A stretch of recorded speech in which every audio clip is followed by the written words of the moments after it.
principalmente numa situação que é dupla, né? A gente pode dizer assim, uma boate que também, quer dizer, uma danceteria, vamos dizer assim, mas que pode também funcionar como casa de show.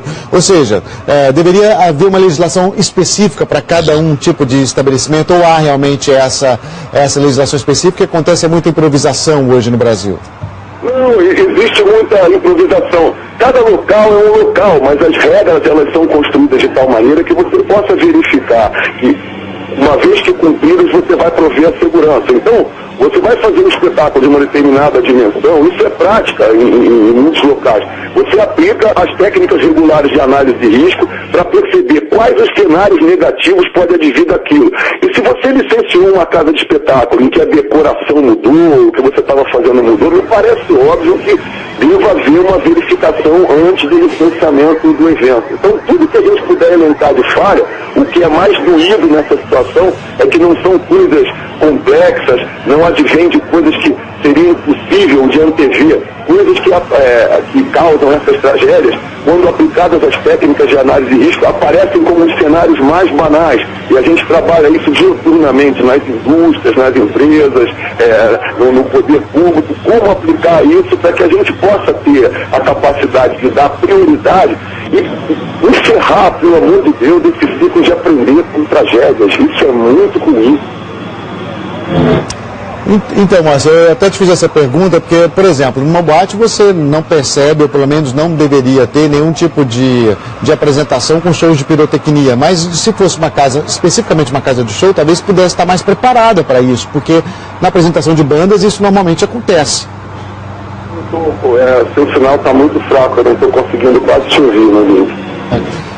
Ô Moacir, então deixa eu te fazer uma outra pergunta referente à principal causa, né, dessa morte, que é a intoxicação. São 180 pessoas mortas, vítimas fatais, e a principal causa é a intoxicação. Nem é tanto o fogo. Normalmente, num ambiente como de uma boate, essa é a principal causa mesmo?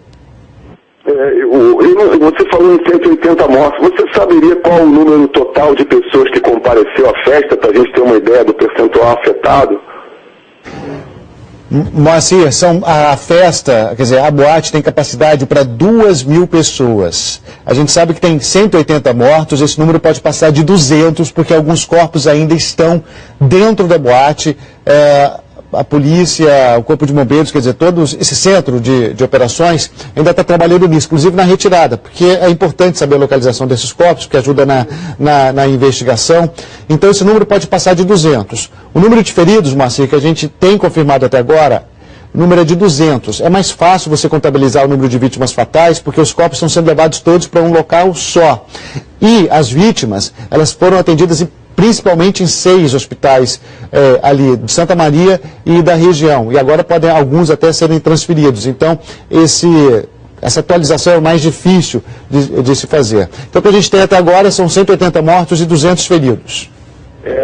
Você pensa, então, da seguinte maneira: um local que deveria ter uma estratégia de evacuação clara, conforme a regra e a norma de segurança estabelece, você chega ao final com uma necessidade de um início. Certamente o incêndio teve uma velocidade de evolução muito rápida pelas coisas que nós falamos antes, pela insensatez de algumas configurações de decoração, mas era esperado que se aplicasse então o último remédio, que é o plano de evacuação, que é trabalhado, devia ser sinalizado com rotas claras. Imagina, nós aplicamos o plano de evacuação e você está me dizendo que 10% da população da festa, 2.200 pessoas mortas, 10% aplicada a sua estratégia de evacuação foram vítimas fatais. Isso é um índice absurdo, tecnicamente.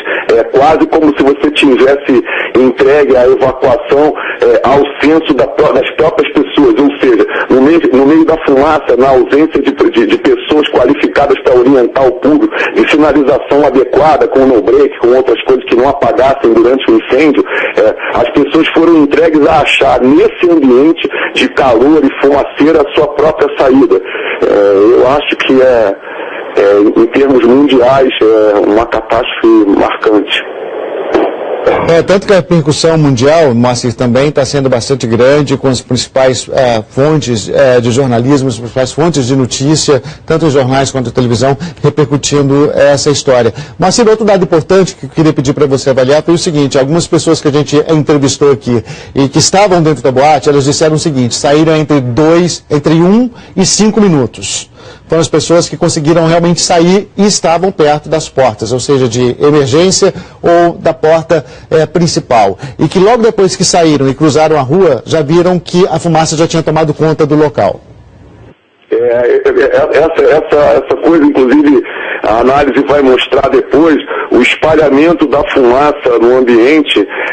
Se tem sistema de ar refrigerado com captação e recirculação, o sistema, se não foi desligado, contribuiu. Essa tragédia ela vai mostrar certamente uma sequência de erros e falhas com uma cadeia de responsabilidade que vai se alastrar desde o organizador da festa, atingindo ao governo municipal e ao governo estadual, na responsabilidade que tem como gestor do Corpo de Bombeiros e órgão em geral encarregado de dar essas licenças e fazer a fiscalização.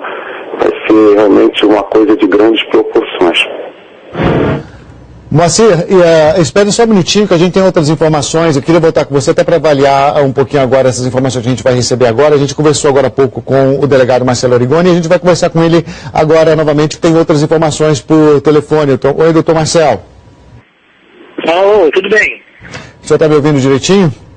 Sim, estou ouvindo. Eu queria que o senhor atualizasse para a gente a situação neste momento. O delegado, o senhor falava agora há pouco dessa central de operações, como é que está sendo feito o reconhecimento desses corpos, e a gente falava em 180 mortos. Esse número continua sendo esse, porque havia a expectativa da Polícia Civil de que pudesse ultrapassar de 200.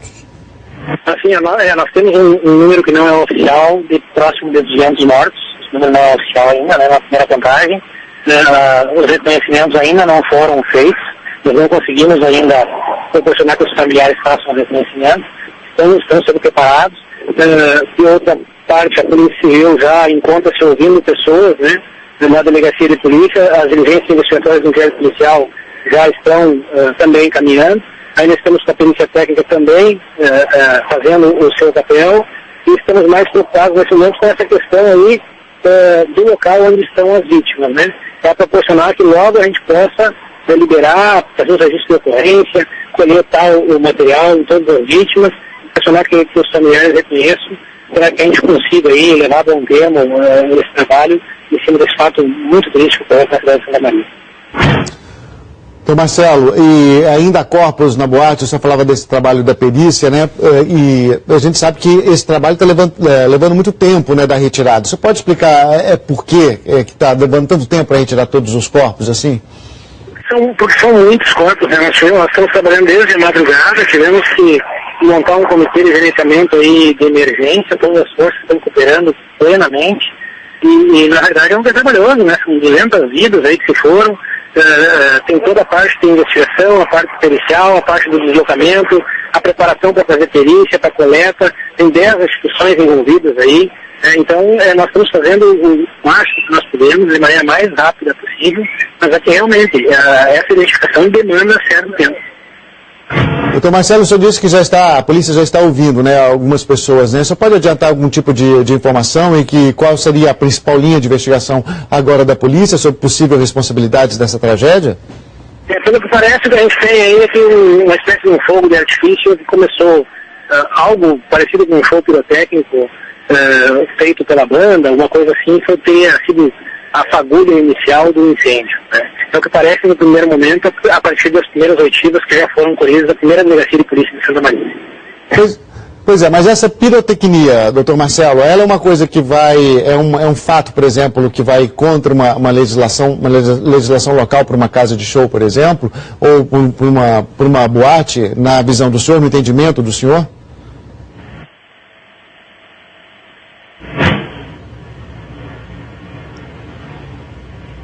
Oi. Doutor Marcelo, a gente está tendo problemas aí de entrar em contato, até mesmo porque as ligações, viu, gente, estão todas congestionadas lá para Santa Maria, muita gente buscando informação de parentes, afinal de contas é uma das maiores tragédias do país. A gente mostrou agora